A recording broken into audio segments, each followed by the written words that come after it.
ये पाकिस्तान के मुरीदके की तस्वीरें हैं, ये लश्कर तैयबा का हेडक्वार्टर है, ये वहाँ की तस्वीरें हैं। और आप देखिए इस समय वहाँ पर सन्नाटा पसरा हुआ है क्योंकि रात में ही यहाँ पर एयर स्ट्राइक हुई है।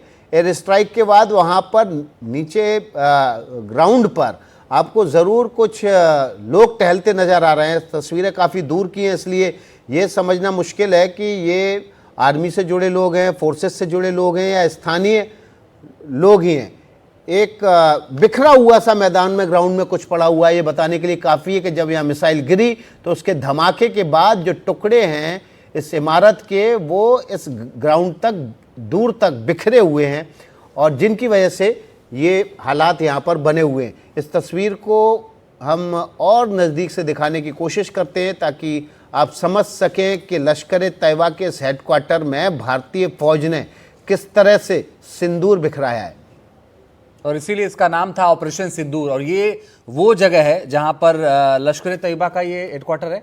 और इसके में कहा जा रहा है कि 26/11 की जो हमले हुए थे उसमें यहीं पर ट्रेनिंग हुई थी, सारे आतंकियों को यहाँ ट्रेनिंग दी गई थी। उसके बाद 26/11 मुंबई हमला हुआ था। तो इस बार का महमूना में हुआ था, ओके, सियालकोट के पास, बिल्कुल। और ये मुद्रिके है जहाँ पर पाकिस्तान के लश्कर तैयबा का मुख्यालय था और ठीक इसी जगह पर सुबह मिसाइल गिरी है। लश्कर का जो मुख्यालय है वो तबाह हो गया है। अब ये तस्वीरें सुबह सुबह की हैं, बहुत ज़्यादा साफ नहीं है, लेकिन इन तस्वीरों के अलावा जो पाकिस्तानी बयान है उसने भी ये स्वीकार किया है कि यहाँ पर एक सुबहान मस्जिद है जिस पर हमला हुआ है और वो पूरी तरह से तबाह हो गई है।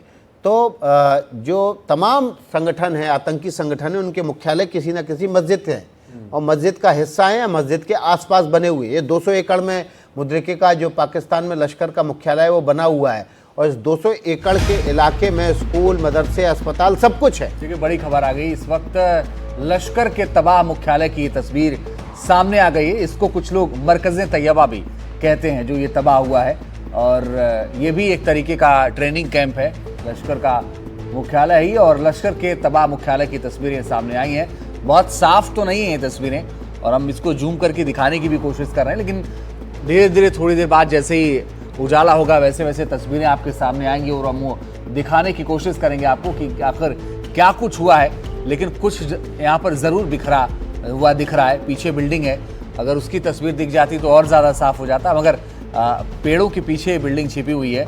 लेकिन ये ज़रूर है कि ये लश्कर का मुख्यालय तबाह होने की बात कही जा रही है। कहा जा रहा कि लश्कर का जो मुख्यालय है वो पूरी तरीके से तबाह हो गया है और ये होना बहुत ज़रूरी था क्योंकि ये आतंक की फैक्ट्री है और यहीं से आतंकवादी तैयार होते हैं। बिल्कुल। और देखिए जो ग्राउंड है उसकी हरी हरी घास पर वो टुकड़े बिखरे हुए हैं जो यहाँ पर मिसाइल अटैक के बाद इमारत के टुकड़े टुकड़े होकर बिखर गए होंगे आसपास के इलाके में। और ये बात भी तय है कि जिस जगह से तस्वीर ली जा रही है उस जगह से वो इमारत जो तबाह की गई है, मिट्टी में मिलाई गई है, वो यहाँ से कम आधा किलोमीटर भीतर की तरफ होगी। तब ये छोटे छोटे पुर्जे यहाँ पर टुकड़े आए हैं क्योंकि ब्रह्मोस और स्कल्प मिसाइल का हमला इतना तगड़ा होता है कि जिस जगह पर ये मिसाइल गिरती है वहाँ कम से कम कितनी भी मजबूत जगह होगी तो 10 से 15 फीट 20 फीट अगर कंक्रीट का भी होगा तो इतना गहरा गड्ढा हो ही जाएगा। और यहाँ तो कंक्रीट नहीं होगी, इमारत होगी, उसके तो परखच्चे उड़ गए होंगे और यहाँ से आधा किलोमीटर भीतर होगी। इसलिए तस्वीर जो दिख रही है ये तस्वीर उस इमारत से काफ़ी दूर की है, लेकिन ये तस्वीर बताने के लिए काफ़ी है कि भारतीय सेना ने ऑपरेशन सिंदूर की की तरह किस तरह से ज़मीन पर पराक्रम दिखाया है, किस तरह से आतंक के अड्डों को मिट्टी में मिला के तबाह किया है। और ये तबाही बहुत ज़रूरी है क्योंकि ये इंसानियत के लिए, पूरे इलाके में शांति के लिए ये तबाही एक सुखद तबाही। मैं तो कह रहा हूँ पूरी दुनिया में शांति के लिए, पूरी दुनिया में शांति के लिए ये जो तबाही है ये सुखद तबाही है क्योंकि जहाँ भी आतंकी हमला होता है उसके तार पाकिस्तान से जुड़ते हैं। उसके लिए कहा जाता है कि इसकी ट्रेनिंग पाकिस्तान में हुई है। तो ऐसे जगहों को अब हटाने की, ऐसे जगहों को मिट्टी में मिलाने की जिम्मेदारी उठा ली है हिंदुस्तान ने। उमाशंकर हमारे सहयोगी लगातार बने हुए हैं। उमाशंकर, तस्वीरें तो हम दिखा रहे हैं, बहुत क्लियर नहीं है, लेकिन कुछ जानकारी अगर पाकिस्तान से मिल रही हो तो बताइए।